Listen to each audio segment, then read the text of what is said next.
محبت اتنی پیچیدہ کیوں ہے؟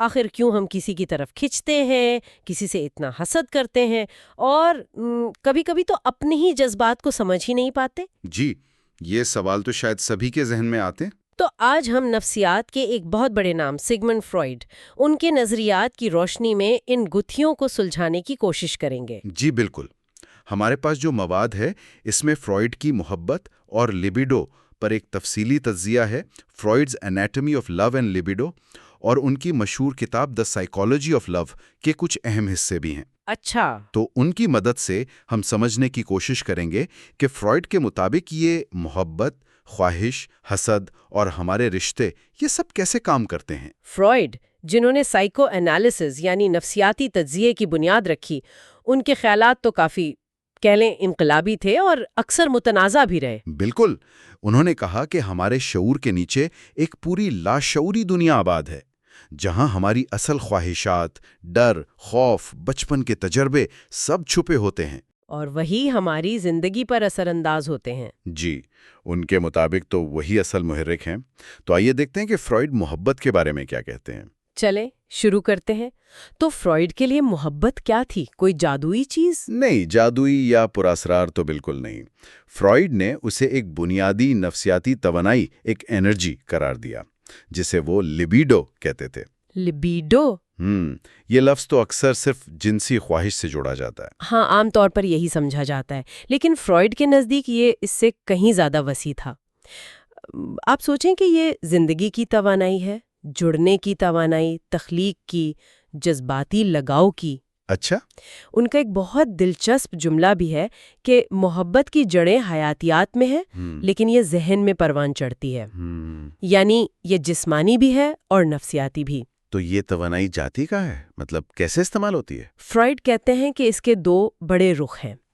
ایک ہے نرگسی لیبیڈو، یعنی وہ توانائی جو ہم اپنی ذات پر خرچ کرتے ہیں، خود سے محبت، اپنی پہچان بنانا، اپنی قدر کرنا، نارسسسٹک لیبیڈو، ٹھیک؟ اور دوسری ہے آبجیکٹ لیبیڈو، وہ توانائی جو ہم دوسروں کی طرف لگاتے ہیں، جیسے اپنے ساتھی، والدین، بچے، دوست۔ اچھا، یعنی خود پر اور دوسروں پر؟ جی، اور ایک صحت مند شخصیت میں ان دونوں کے درمیان ایک توازن ہوتا ہے۔ یہ تو دلچسپ ہے، لیکن فرائیڈ ہر چیز کو بچپن سے جوڑتے ہیں۔ محبت کا بچپن سے کیا تعلق ہے؟ بالکل صحیح پکڑا آپ نے۔ فرائیڈ کا تو ماننا تھا کہ محبت اور نفسیاتی نشوونما کا آغاز پیدائش کے ساتھ ہی ہو جاتا ہے۔ وہ انفینٹائل سیکشوالٹی کی بات کرتے ہیں۔ انفینٹائل سیکشوالٹی؟ اس کا مطلب کیا ہے؟ کیا بچوں میں؟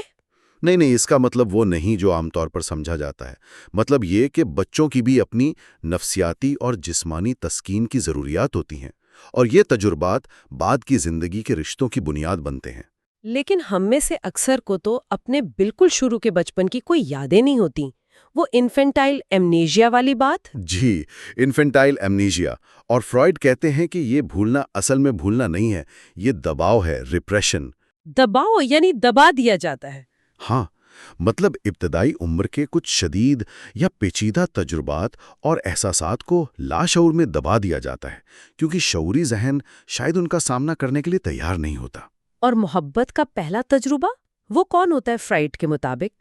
سب سے پہلے ماں، جو بچے کی بنیادی ضروریات پوری کرتی ہے، پھر باپ اور خاندان کے دوسرے لوگ۔ یہ جو ابتدائی رشتے ہیں نا، خاص طور پر والدین کے ساتھ، یہ ہمارے ذہن میں محبت اور تعلق کا ایک نقش، ایک طرح کا بلو پرنٹ بنا دیتے ہیں۔ اچھا، تو ہم انجانے میں مستقبل میں ویسے ہی رشتے ڈھونڈتے ہیں؟ بہت حد تک، یا ویسے ہی رشتے بنانے کی کوشش کرتے ہیں۔ یعنی بچپن کے وہ نفسیاتی مراحل جن کی فرائیڈ بات کرتے ہیں، وہ اورل، اینل، فیلک سٹیجز، وہ صرف بچوں کی نشوونما نہیں بلکہ ہماری بالغ شخصیت اور رشتوں کی بنیاد ہے۔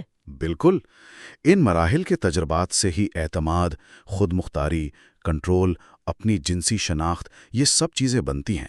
اور اگر ان مراحل میں کوئی مسئلہ ہو، کوئی رکاوٹ آئے، تو اس کے اثرات بعد کی زندگی کے رشتوں میں نظر آ سکتے ہیں۔ اب آتے ہیں فرائیڈ کے اس نظریے پر جو شاید سب سے زیادہ مشہور بھی ہے اور متنازع بھی، اوڈیپس کمپلیکس۔ یہ کیا ہے اور محبت سے اس کا کیا تعلق ہے؟ اوڈیپس کمپلیکس، جی، یہ فرائیڈ کے نظریات میں ایک مرکزی حیثیت رکھتا ہے۔ آسان لفظوں میں کہیں تو اس کا مطلب ہے کہ بچپن میں لڑکا لاشعوری طور پر اپنی ماں کی طرف زیادہ جذباتی کشش محسوس کرتا ہے اور باپ کے ساتھ ایک قسم کی رقابت۔ اور لڑکیوں میں؟ لڑکیوں میں اس کے متوازی الیکٹرا کمپلیکس کی بات کی جاتی ہے، جہاں کشش باپ کی طرف اور رقابت ماں سے ہوتی ہے۔ یہ سننے میں کافی عجیب لگتا ہے اگر اس کو بالکل لفظی معنوں میں لیا جائے۔ ہاں، اور یہی سمجھنا بہت ضروری ہے۔ فرائیڈ یہاں کسی باشعور یا جسمانی خواہش کی بات نہیں کر رہے ہیں، یہ گہری لاشعوری نفسیاتی کشمکش ہے۔ اچھا، تو پھر یہ کیا ہے؟ یہ شناخت بنانے کا عمل ہے، والدین سے الگ اپنی پہچان بنانا، مخالف جنس سے تعلق قائم کرنے کا نفسیاتی عمل۔ یہ جذبات طاقت اور محبت کے تکون یعنی مثلث کے بارے میں ہے۔ تو اس لاشعوری کشمکش کا ہماری بالغ زندگی کی محبت پر کیا اثر ہوتا ہے؟ گہرے اثرات ہوتے ہیں۔ ایک تو یہ، جیسا فرائیڈ نے کہا، کہ لوگ اکثر لاشعوری طور پر ایسے ساتھی کا انتخاب کرتے ہیں جن میں ان کے مخالف جنس والے والدین کی کوئی جھلک نظر آتی ہو۔ اچھا، شخصیت میں یا عادات میں؟ کسی بھی چیز میں، شخصیت، عادات، تعلق کا انداز۔ اسے فرائیڈ نے آبجیکٹ چوائس کہا، یعنی ساتھی کا انتخاب۔ اور حسد، کیا اس کا تعلق بھی یہیں سے ہے؟ فرائیڈ کا خیال تھا کہ حسد کی ابتدائی جڑیں بھی اسی دور میں ہوتی ہیں۔ بہن بھائیوں میں والدین کی توجہ کے لیے مقابلہ، یا ہم جنس والدین کے ساتھ محبت اور توجہ کے لیے وہ لاشعوری رقابت۔ یہ تجربات بعد میں رومانوی رشتوں میں حسد کے جذبات کو ہوا دے سکتے ہیں۔ فرائیڈ نے لڑکیوں کے لیے اس عمل کو زیادہ پیچیدہ بھی کہا تھا، وہ کیوں؟ کیونکہ لڑکے کی پہلی محبت کا مرکز ماں ہوتی ہے اور بعد میں اس کی ساتھی بھی ایک عورت ہوتی ہے، جبکہ لڑکی کو اپنی پہلی محبت یعنی ماں سے نفسیاتی طور پر الگ ہو کر باپ کو اپنی توجہ کا مرکز بنانا پڑتا ہے اور پھر بعد میں کسی اور مرد کو۔ تو یہ ایک اضافی نفسیاتی موڑ ہے جو فرائیڈ کے مطابق اس عمل کو زیادہ پیچیدہ بنا دیتا ہے۔ فرائیڈ نے بیریئر اگینسٹ انسیسٹ یعنی محرم رشتوں سے جنسی تعلق کے خلاف سماجی اور نفسیاتی رکاوٹ کی بھی بات کی ہے۔ کیا یہ اوڈیپس کمپلیکس سے جڑا ہے؟ جی بالکل، یہ رکاوٹ اسی کمپلیکس کے حل کا حصہ ہے۔ معاشرہ اور ہماری نفسیات مل کر ایک حد قائم کرتے ہیں تاکہ بچہ والدین سے ایک صحت مند علیحدگی اختیار کر سکے اور اپنی محبت اور جنسی توانائی کو خاندان سے باہر کسی مناسب ساتھی کی طرف منتقل کر سکے۔ تو اوڈیپس کمپلیکس صرف ایک یونانی کہانی نہیں، بلکہ فرائیڈ کے مطابق یہ ہماری نفسیات کا ایک بنیادی ڈرامہ ہے جو پس پردہ ہمارے رشتوں کی کہانی لکھ رہا ہوتا ہے۔ واقعی سوچنے کی بات ہے۔ بالکل، اور اسی سے جڑا ایک اور دلچسپ تصور ہے آئیڈیلائزیشن کا۔ آئیڈیلائزیشن یعنی کسی کو بہت مثالی سمجھنا۔ فرائیڈ اس بارے میں کیا کہتے ہیں؟ فرائیڈ کا کہنا تھا کہ ہم اکثر لوگوں سے محبت نہیں کرتے، بلکہ ان کے بارے میں اپنے بنائے ہوئے تصورات سے محبت کرتے ہیں۔ اپنے تصورات سے؟ جی، ہم کسی شخص میں وہ ساری خوبیاں فرض کر لیتے ہیں جو ہم دیکھنا چاہتے ہیں، چاہے وہ حقیقت میں ہوں یا نہ ہوں، اور پھر اس تصوراتی شخصیت سے عشق کر بیٹھتے ہیں۔ ہمارے مواد میں اس کے کچھ مراحل کا بھی ذکر ہے۔ جی ہاں، پہلا مرحلہ کسی میں بہترین خوبیاں تصور کرنا، حقیقت کو نظر انداز کرتے ہوئے۔ دوسرا، اپنے سارے خواب، امیدیں، یہاں تک کہ اپنی تنہائی کا علاج بھی اسی تصوراتی شخص سے جوڑ دینا۔ اور پھر تیسرا مرحلہ آتا ہے جب حقیقت آہستہ آہستہ سامنے آتی ہے اور وہ تصور سے ٹکراتی ہے۔ تو چوتھا مرحلہ ہوتا ہے مایوسی کا، دل ٹوٹنے کا۔ لیکن ہم ایسا کرتے کیوں ہیں؟ آخر کیوں حقیقت کے بجائے تصورات سے دل لگاتے ہیں؟ اس کی کئی وجوہات ہو سکتی ہیں۔ شاید اپنی اندرونی کسی کمی یا عدم تحفظ سے بھاگنے کے لیے، یا تعریف اور توثیق کی شدید خواہش کی وجہ سے، یا شاید بچپن کی وہ غیر مشروط محبت دوبارہ پانے کی کوشش میں۔ بالکل، لاشعوری طور پر بچپن کی وہ مثالی محبت دوبارہ پانے کی تمنا جو ہمیں والدین سے ملی تھی یا ہم سمجھتے تھے کہ ملی تھی۔ یہاں تصور یعنی فینٹیسی کا کردار بہت اہم ہو جاتا ہے۔ جی، فرائیڈ کے نزدیک تو تصورات ہماری نفسیاتی زندگی کا لازمی حصہ ہیں۔ ہم حقیقت کی سختیوں سے بچنے یا اپنی نامکمل خواہشات کو پورا کرنے کے لیے تصوراتی دنیا بناتے ہیں، اور محبت میں تو یہ تصورات خاص طور پر بہت طاقتور ہو سکتے ہیں۔ ایک طرف تو یہ تصورات ہیں، دوسری طرف فرائیڈ دباؤ یعنی ریپریشن کی بات کرتے ہیں۔ اس کا محبت اور خواہش سے کیا تعلق ہے؟ دیکھیں، فرائیڈ کا بنیادی نقطہ یہ تھا کہ ہمارا ذہن خاص طور پر لاشعور ہماری ان خواہشات، خیالات یا یادوں کو دبا دیتا ہے جو ہمارے لیے تکلیف دہ ہوں یا معاشرتی طور پر قابل قبول نہ ہوں۔ معاشرہ، مذہب، اخلاقیات، یہ سب ہماری جبلیتوں پر پابندیاں لگاتے ہیں۔ جی، خاص طور پر جنسی اور جارحانہ جبلیتوں پر۔ فرائڈ کہتے تھے کہ معاشرہ ان پر قدغن لگاتا ہے۔ تو کیا یہ خواہشات ختم ہو جاتی ہیں دب کر؟ نہیں، فرائڈ کے مطابق ذہن انہیں مارتا نہیں، صرف چھپا دیتا ہے، لاشعور میں دھکیل دیتا ہے۔ اور پھر؟ اور یہ دبی ہوئی توانائی کہیں نہ کہیں سے اپنا راستہ نکالتی ہے۔ یہ خوابوں میں ظاہر ہو سکتی ہے، دن کے خوابوں یعنی فینٹیسیز میں، زبان پھسلنے میں۔ اچھا، سلپس آف دا ٹنگ۔ جی، یا پھر تخلیقی کاموں جیسے آرٹ اور ادب میں۔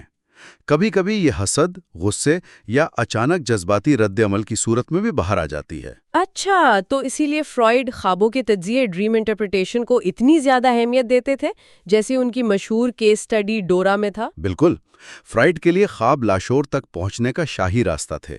ان کا ماننا تھا کہ خوابوں کی علاماتی زبان کو سمجھ کر ان دبی ہوئی خواہشات اور مسائل تک پہنچا جا سکتا ہے جو ہمارے رویے اور رشتوں کو متاثر کر رہے ہوتے ہیں۔ اب کچھ مخصوص رویوں پر بات کرتے ہیں جن کا فرائڈ نے ذکر کیا۔ نرگسیت، نارسسزم، یہ آج کل بہت سننے میں آتا ہے۔ فرائڈ کا اس بارے میں کیا خیال تھا؟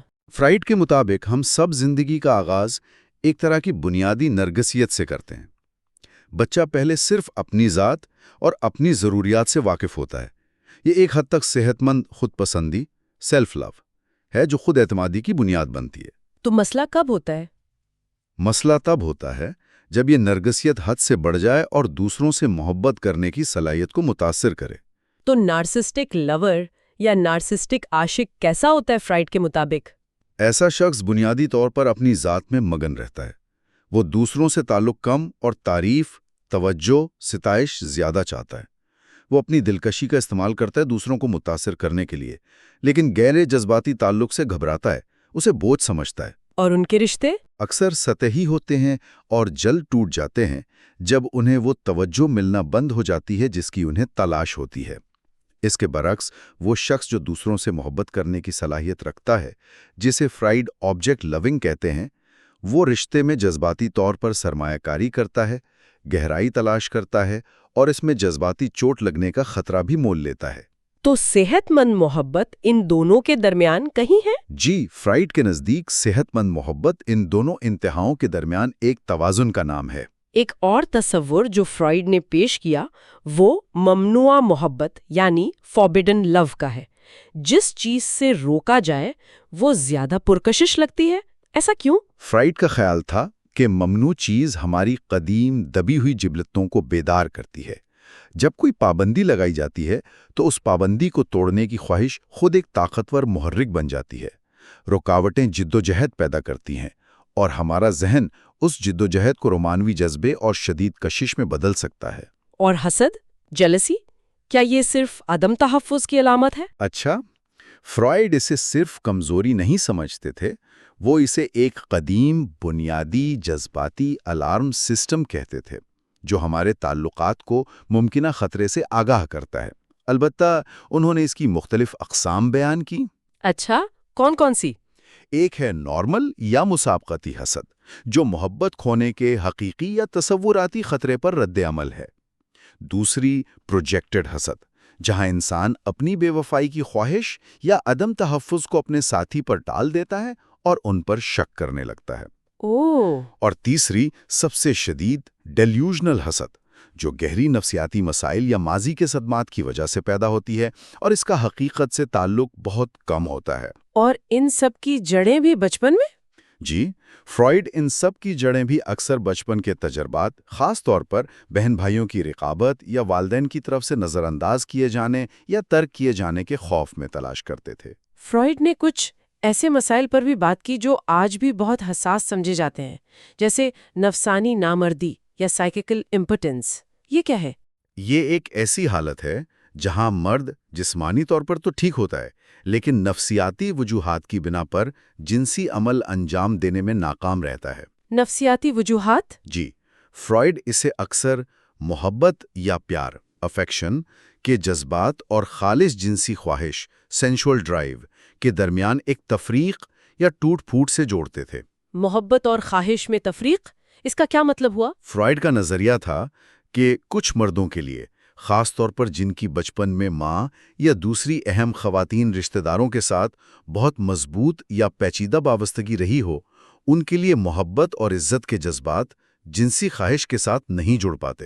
یعنی جس عورت کی وہ عزت کرتے ہیں، جی، جس سے جذباتی لگاؤ محسوس کرتے ہیں، اس کی طرف جنسی کشش محسوس نہیں کر پاتے، کیونکہ لاشعوری طور پر وہ انہیں ماں یا بہن جیسی مقدس ہستی کے طور پر دیکھتے ہیں۔ اور اسی سے جڑا وہ تصور ہے جسے ڈیبیسمنٹ کہا گیا، یعنی کمتر سمجھنا۔ جی ہاں، اس نظریے کے مطابق ایسے مرد جنسی تسکین پھر صرف ان عورتوں کے ساتھ حاصل کر پاتے ہیں جنہیں وہ سماجی یا اخلاقی طور پر کمتر سمجھتے ہوں یا جن کی وہ عزت نہ کرتے ہوں، کیونکہ ایسی عورت کے ساتھ تعلق میں انہیں وہ لاشعوری رکاوٹ محسوس نہیں ہوتی۔ یہ بہت متنازع نظریہ ہے، لیکن فرائیڈ کے مطابق یہ نفسانی نامردی کی ایک ممکنہ وجہ تھی۔ فرائیڈ نے جنسی رجحانات جیسے انورژن یعنی ہم جنس پرستی اور فیٹیشزم پر بھی لکھا اور اس وقت کے خیالات کو چیلنج کیا۔ بالکل، انہوں نے ان چیزوں کو بیماری یا گناہ قرار دینے کے بجائے نفسیاتی عوامل سے سمجھنے کی کوشش کی، اگرچہ وہ خود بھی ان کی مکمل وضاحت نہیں کر پائے۔ جیسا کہ ان کا ایک اقتباس بھی ہے کہ ہم ان انحرافات کی ابتدا کی تسلی بخش وضاحت کرنے کی پوزیشن میں نہیں ہے۔ یہ ان کی علمی دیانت داری کو ظاہر کرتا ہے۔ جی، کہ وہ تسلیم کرتے تھے کہ ابھی بہت کچھ جاننا باقی ہے۔ اب ذرا وسیع تناظر میں دیکھتے ہیں۔ فرائیڈ کے مطابق معاشرہ محبت اور جنسیت کو کیسے کنٹرول کرتا ہے؟ شادی کا اس میں کیا کردار ہے؟ فرائیڈ شادی کو ایک اہم سماجی ادارے کے طور پر دیکھتے تھے۔ اس کے کئی مقاصد ہیں: استحکام، بچوں کی پرورش کے لیے محفوظ ماحول، اور سب سے بڑھ کر یہ انسان کی بے لگام جنسی اور جذباتی جبلتوں کو قابو میں رکھنے اور انہیں ایک منظم شکل دینے کا کام کرتی ہے۔ یعنی جبلتوں کو قابو کرنا؟ جی، اور سماجی نظم برقرار رکھنے میں مدد دینا۔ لیکن کیا یہ اتنا آسان ہے؟ کیا شادی ان جبلتوں کو مکمل طور پر قابو کر لیتی ہے؟ فرائیڈ کے مطابق تو نہیں۔ یہاں ایک مستقل کشمکش جاری رہتی ہے۔ ایک طرف انسان کی فطری جبلت ہے جو آزادی چاہتی ہے، تنوع چاہتی ہے، فوری تسکین چاہتی ہے۔ دوسری طرف معاشرہ اور شادی کا ادارہ ہے جو نظم و ضبط، وفاداری، ذمہ داری کا تقاضا کرتا ہے۔ تو محبت اس کشمکش کے درمیان ہے۔ جی، خواہش اور فرض کے درمیان، آزادی اور پابندی کے درمیان۔ اور جب یہ توازن بگڑتا ہے تو کیا ہوتا ہے؟ جیسے بے وفائی، انفیڈیلٹی، فرائیڈ اسے کیسے دیکھتے تھے؟ فرائیڈ کا نظریہ تھا کہ بے وفائی ہمیشہ صرف جنسی ہوس کا نتیجہ نہیں ہوتی، اکثر یہ جذباتی بھوک، ایموشنل ہنگر کی علامت ہوتی ہے۔ جذباتی بھوک؟ ہاں، جب کسی رشتے میں ایک ساتھی کو نظر انداز کیا جاتا ہے، اس کی قدر نہیں کی جاتی یا اسے بہت زیادہ کنٹرول محسوس ہوتا ہے، تو وہ لاشعوری طور پر اس کمی کو پورا کرنے کے لیے یا اپنی آزادی اور اہمیت کا احساس دوبارہ پانے کے لیے کسی اور کی طرف متوجہ ہو سکتا ہے۔ فرائیڈ کہتے تھے کہ عمل سے زیادہ اس کے پیچھے چھپی نفسیاتی ضرورت کو سمجھنا اہم ہے۔ اور جب رشتے ختم ہوتے ہیں، بریک اپ، وہ نفسیاتی طور پر کتنا تکلیف دہ ہوتا ہے؟ فرائیڈ کا مطابق رشتہ ٹوٹنا صرف ایک شخص کو کھونا نہیں، یہ انا یعنی ایگو کے لیے ایک گہرا زخم ہے۔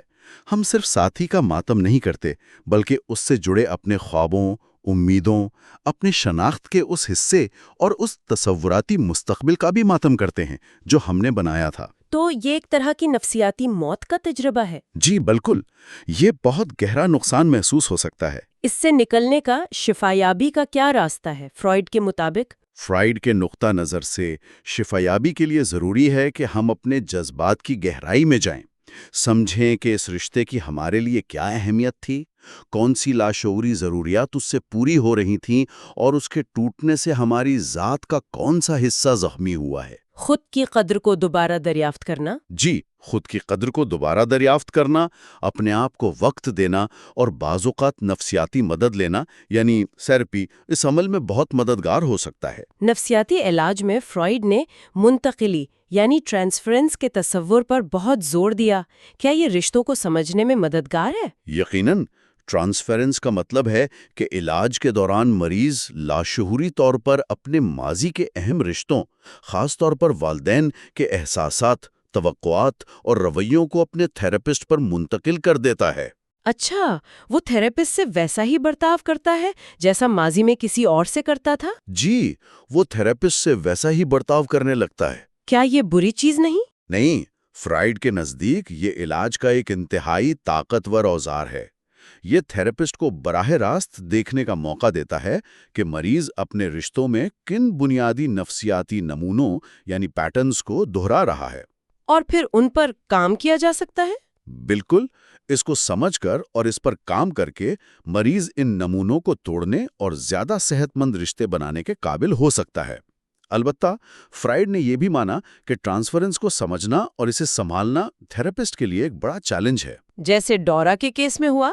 جی، ڈورا کے کیس میں انہوں نے خود تسلیم کیا کہ ٹرانسفرنس کو صحیح وقت پر نہ پہچان پانا علاج کے ادھورا رہ جانے کی ایک وجہ بنی۔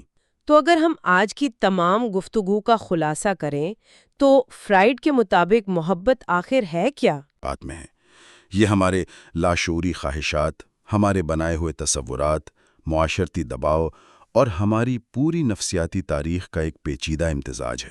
جیسا کہ ایک جگہ کہا گیا، محبت جبلت ہے جس کی رہنمائی یادداشت کرتی ہے اور جسے معاشرہ شکل دیتا ہے۔ بالکل، یہ بے وقت خوبصورت، طاقتور، خطرناک اور ہاں بہت الجھی ہوئی ہو سکتی ہے۔ یہ نظریات تو 100 سال سے زیادہ پرانے ہیں۔ کیا آج کی دنیا میں جہاں رشتے اتنے بدل گئے ہیں، ڈیٹنگ ایپس ہیں، کیا یہ اب بھی متعلقہ ہیں؟ میرے خیال میں تو بہت حد تک ہے۔ فرائیڈ کے جو بنیادی تصورات ہیں، لاشعور کا کردار، بچپن کے اثرات، دفاعی میکینزم، نرگسیت، آئیڈیلائزیشن، یہ آج بھی انسانی رویے اور رشتوں کو سمجھنے میں مددگار ہیں۔ ہمارے مواد کے آخر میں بھی یہی بات ہے۔